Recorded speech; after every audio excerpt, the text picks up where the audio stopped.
Primeira questão é aquela lá que eu acho que a gente passou um pouco rápido por ela. Por que Deus permite a pobreza, segundo o cristianismo? É uma pergunta muito interessante. É que as pessoas, sempre quando têm problemas, elas culpam Deus, né? Isso eu acho que vai parecer um recurso retórico, mas não é. As pessoas.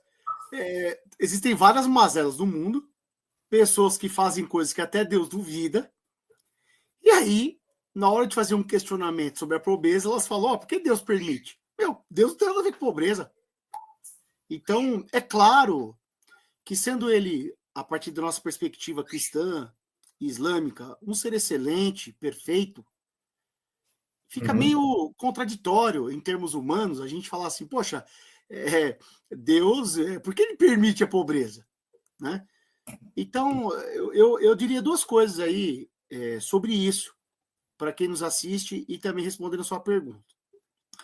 A primeira a pobreza faz parte de um mundo que está distante de Deus.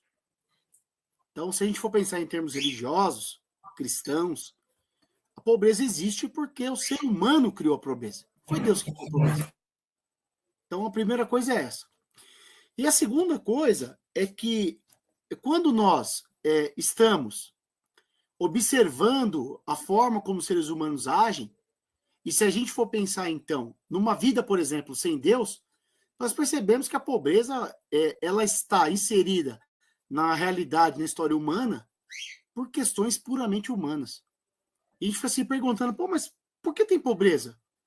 Tem pobreza porque a gente criou a pobreza, meu. Né? Tem pobreza porque nós, infelizmente, não conseguimos ainda nos dar conta de que podemos criar estratégias para lançarmos mão da pobreza e acabarmos com ela. Então, o que eu diria de forma bem simples, bem sintética é: Deus não tem nada a ver com a pobreza. E eu desafio as pessoas virem aqui conversar com a gente o porquê que tem um monte de coisa que acontece e as pessoas simplesmente apontam para Deus. Eu quero saber por que você aponta para Deus. Por que a conduta humana não é questionada? Então, assim, o porquê as coisas que fazemos, aliás, como nós somos seres que fazemos história, né, Léo? Nós podemos mudar o curso das coisas. Nós podemos. E aí, então, eu me pergunto, se nós podemos mudar o curso das coisas, por que culpamos Deus?